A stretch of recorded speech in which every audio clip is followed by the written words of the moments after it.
Hi guys, welcome to my channel Bittu's amazing classes. मैं हूं बिट्टू। इससे पिछली वीडियो में मैंने आपको प्रेजेंट कंटीन्यूअस टेंस कराया था। आज मैं आपको कुछ ऐसे सेंटेंसेस करवाऊंगा जो प्रेजेंट कंटीन्यूअस टेंस में होते हैं और अक्सर बोले जाते हैं। क्योंकि गाइस प्रैक्टिस करना बहुत ज़रूरी है, वरना आप भूलते जाओगे। ओके, तो स्टार्ट करते हैं। Let's get started. हमारा पहला सेंटेंस है, तुम मुझे पका क्यों रहे हो। मतलब तुम मुझे बोर क्यों कर रहे हो। हम अक्सर कहते हैं ना, अबे पका क्यों रहा है मुझे, तो उसकी इंग्लिश क्या होगी? Why are you making me bored. Why are you making me bored. तो मेक समबडी बोर्ड का मतलब होता है किसी को बोर करना या फिर पकाना। मैं बोर हो रहा हूं या फिर मैं पक रहा हूं। I am getting bored. Get bored का मतलब होता है बोर होना, मतलब पकना, जो हम नॉर्मल भाषा में कह देते हैं कि मैं पक रहा हूं। तुम बेकार की बातों में अपना समय बर्बाद क्यों कर रहे हो। Why are you wasting your precious time in idle talk. तुम मेरा टाइम बर्बाद क्यों कर रहे हो। Why are you wasting my time. तुम मेरी बात सुन क्यों नहीं रहे हो। हम कहते हैं ना अक्सर कि तू वो मेरी बात सुन नहीं रहा या वो मेरी बात मान नहीं रहा, तो एक ही चीज़ आ जाती है यहाँ पर। तो उसकी इंग्लिश होगी why are you not listening to me. आप इसको ऐसे भी कह सकते हैं, why aren't you listening to me. वो बर्तन धो रही है। सी इज वॉशिंग डिशेज, या फिर आप कह सकते हैं सी इज डूइंग डिशेज। वो पोछा लगा रही है, तो she is mopping the floor. Okay, mop the floor का मतलब होता है पोछा लगाना, फर्श पर पोछा लगाना। मम्मी आटा गूंद रही है। मोम इज नीडिंग डो। मैं झाड़ू लगा रहा हूं या फिर लगा रही हूं। I M sweeping the floor. वो आजकल बहुत मेहनत कर रहा है। He is working very hard these days. आजकल को कहते हैं दीज डेज, आप चाहे तो नाउ अडेज भी कह सकते हैं, इसको नाउ अडेज भी कहा जाता है। मेरा पेन नहीं चल रहा है, तो फिर my pen is not working. Okay, यहाँ पे वर्क का मतलब होता है काम करना, तो वही सेंस निकल जाता है कि मेरा पेन काम नहीं कर रहा, मतलब जो उसका काम है वो नहीं कर रहा, तो सेंस निकलता है कि मेरा पेन चल नहीं रहा। आप इसको ऐसे भी कह सकते हैं, माई पेन इज नॉट राइटिंग। मेरा पेन लिख नहीं रहा है। जब हम बहुत ज़्यादा कंफ्यूज होते हैं तो हम कहते हैं यार मेरा तो दिमाग काम नहीं कर रहा। इसकी इंग्लिश होगी my mind is not working. तुम क्या छुपा रहे हो। जब कोई छिपा रहा होता है किसी चीज़ को तो हम ऐसा बोलते हैं, तो इसकी इंग्लिश होगी what are you hiding. Hide का मतलब होता है छिपना या छिपाना। वो पेड़ के पीछे छिपा हुआ है। He is hiding behind the tree. जब कोई हमारा मूड खराब कर रहा होता है तो हम कहते हैं, अबे तू मूड खराब क्यों कर रहा है मेरा। तो इसकी इंग्लिश क्या होगी? Why are you spoiling my mood. जब कोई किसी के आने की बात कर रहा होता है, हमें पता नहीं होता कि कौन आ रहा है, तो हम अक्सर कहते हैं कौन आ रहा है। इसकी इंग्लिश होगी हु इज कमिंग। और अगर आप ये कहें कि और कौन आ रहा है, तो फिर हम कहेंगे हु एल्स इज कमिंग। तुम वापस कब आ रहे हो। When are you coming back. तुम्हारा बर्थडे आ रहा है। जब किसी का बर्थडे आने वाला होता है, जैसे कि नेक्स्ट मंथ में, तो मैं कहूँगा अब तो तेरा बर्थडे आ रहा है, तो उसकी इंग्लिश होगी योर बर्थडे इज कमिंग।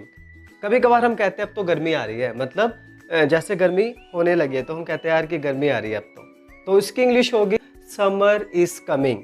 आप समर और इसको कॉन्ट्रैक्शन फॉर्म में भी यूज कर सकते हो, मतलब लिखने के लिए भी और बोलने के लिए भी, तो उसका प्रोनाउंसिएशन होगा समर्स। Summers coming. ओके, गर्मी आ रही है। इसी तरह सर्दी आ रही है तो फिर विंटर इज कमिंग या विंटर्स कमिंग। वो कंफ्यूजन में अपना सर खुजा रहा है। कभी कभार हम ऐसे करते हैं ना, खुजाते हैं जब हम कंफ्यूज हो रहे होते हैं, तो उसकी इंग्लिश होगी he is scratching his head in confusion. जब कोई हमारे साथ कुछ गलत कर रहा होता है तो हम कहते हैं फिर कौन सा बदला निकाल रहा है तू मुझसे, तो उसकी इंग्लिश होगी what revenge are you extracting from me. Okay, what revenge are you extracting from me. आप इसको एक्सट्रैक्ट की जगह इस सेंटेंस में टेक वर्ड का भी यूज कर सकते हो। जैसे कि हम कहते हैं कौन सा बदला ले रहा है तू मुझसे, तो इंग्लिश होगी what revenge are you taking from me. मुझे भूख लग रही है। I am feeling hungry. Okay, hungry का मतलब होता है भूखा, फील का मतलब होता है महसूस करना। मैं भूखा महसूस कर रहा हूँ, तो मतलब यही निकलता है कि मुझे भूख लग रही है। इसी तरह थर्स्टी का मतलब होता है प्यासा, तो हम कहेंगे कि मुझे प्यास लग रही है, तो इंग्लिश होगी आई एम फीलिंग थर्स्टी। ओके। और गाइज अगर हम ये कहना चाहें कि मुझे बहुत जोर से भूख लग रही है, मेरे पेट में चूहे कूद रहे हैं, तो इसकी इंग्लिश होगी आई am feeling extremely hungry. Okay. Extremely का मतलब मैं बहुत ज़्यादा भूखा महसूस कर रहा हूँ। और अगर हम कहें कि मुझे बहुत ज़्यादा प्यास लग रही है, तो आई एम फीलिंग एक्सट्रीमली थर्स्टी। मुझे बहुत गिल्टी फील हो रहा है, जब हमसे कुछ गलती हो जाती है तो हम अक्सर कहते हैं मुझे बहुत गिल्टी फील हो रहा है, तो उसकी इंग्लिश होगी आई एम फीलिंग गिल्टी। जब हमसे कुछ ज़्यादा ही गलत हो जाता है तो हम इस सेंटेंस को बोलते हैं कि मुझे खुद पर शर्म आ रही है, तो उसकी इंग्लिश होगी आई am feeling ashamed of myself। Okay. ashamed का मतलब होता है शर्मिंदा, और ashamed के बाद में पर की इंग्लिश बनती है of। ओके। O F. आप यहाँ पर ओन नहीं बनाएंगे। मुझे चक्कर आ रहे हैं, तो फिर I am feeling dizzy. Okay. Feel dizzy का मतलब होता है चक्कर आना। तुम्हारे हाथ बहुत ठंडे लग रहे हैं, तो your hands are feeling cold. Okay. मतलब बहुत ठंडे फील हो रहे हैं या ठंडे लग रहे हैं, बात एक ही है। कभी कभार हम ऐसा बोलते हैं कि तो फिर जा ना, मैं कौन सा तुझे रोक रहा हूँ, मैं कौन सा तुझे रोक रहा हूँ। ओके गाइज, इसकी इंग्लिश बनेगी एम आई स्टॉपिंग यू। ऐसा क्यों हो रहा है, जबकि यहाँ पे कौन सा है, कौन से को तो विच बोलते हैं। ओके। फिर भी इसकी इंग्लिश क्या बनेगी, एम आई स्टॉपिंग यू। ऐसा इसलिए क्योंकि हम विच का यूज करते हैं जब हम कोई चीज सेलेक्ट कर रहे हो। ओके। कोई चीज चुन रहे हो। यहाँ पे हम कोई चीज सेलेक्ट कर रहे हैं नहीं ना, हमारा मतलब यही है कि क्या मैं तुम्हें रोक रहा हूँ, तो इंग्लिश क्या होगी, एम आई स्टॉपिंग यू। मैं इस प्रॉब्लम के सोल्यूशन के बारे में सोच रहा हूँ, I am thinking of a solution to this problem. जब कोई इंसान किसी चीज को लेकर ओवर थिंकिंग कर रहा होता है, मतलब जरूरत से ज्यादा ही सोच रहा होता है, तो हम कहते हैं तुम अब भी इसी बारे में सोच रहे हो, तो उसकी इंग्लिश होगी are you still thinking about it. हम अक्सर लोगों से पूछते हैं कि क्या हो रहा है, तो उसकी इंग्लिश होगी व्हाट इज हैपनिंग। आप व्हाट इज को कॉन्ट्रैक्शन फॉर्म में बोला जाता है ज्यादातर कि व्हाट्स हैपनिंग। Okay guys. इसी तरह अगर हमें कहना हो कि क्या चल रहा है, तो इसकी इंग्लिश होगी what's going on. Okay. What's को मैंने कॉन्ट्रैक्शन फॉर्म में यूज किया है, हम ऐसे भी कह सकते हैं व्हाट इज गोइंग ऑन, लेकिन कॉन्ट्रैक्शन फॉर्म में ज्यादा यूज किया जाता है। तुम्हारे साथ कौन जा रहा है, या फिर कौन जा रहा है तुम्हारे साथ, इसकी इंग्लिश होगी who is going with you. क्या तुम अकेले जा रहे हो, आर यू गोइंग अलोन। मैं आज शाम को पार्टी में जा रहा हूँ, I am going to a party this evening. Okay. आज शाम की इंग्लिश होगी दिस इवनिंग, इसे कभी भी टुडे इवनिंग मत बोलना। क्या तुम इंग्लिश सीख रहे हो, इसकी इंग्लिश होगी आर यू लर्निंग इंग्लिश। क्या तुम मुझसे बात कर रहे हो, are you talking to me. कभी कभार हमें पता नहीं होता सामने वाला हमसे बात कर रहा है किसी और से, तो हम ऐसे बोलते हैं क्या तुम मुझसे बात कर रहे हो, are you talking to me. जब हम कहीं जा रहे होते हैं और हमें लगता है कि मैं कुछ भूल रहा हूँ, तो इसकी इंग्लिश क्या होगी, मैं कुछ भूल रहा हूँ, I am forgetting something. Okay. इसको कभी भी फॉरगेट मत बोलना, it's forget. Okay. I am forgetting something. मुझे मच्छर काट रहे हैं, द मॉस्किटोज आर बाइटिंग मी। जब कोई इंसान बीमार होता है और उसकी हालत सुधर रही है, तो उसकी इंग्लिश क्या होगी कि उसकी हालत सुधर रही है, मतलब वो ठीक हो रहा है, तो इसकी इंग्लिश होगी his condition is improving.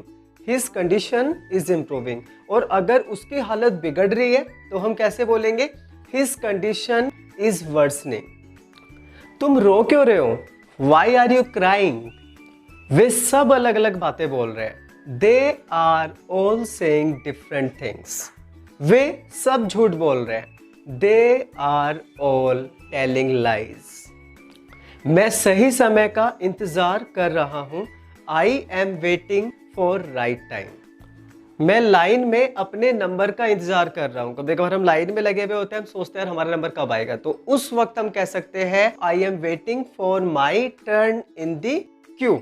Okay. यहाँ पे गाइस देखना, क्यू कहते हैं हम ब्रिटिश इंग्लिश में, और लाइन को लाइन ही कहा जाता है अमेरिकन इंग्लिश में। तुम हेल्दी हो रहे हो, यू आर गेटिंग हेल्दियर।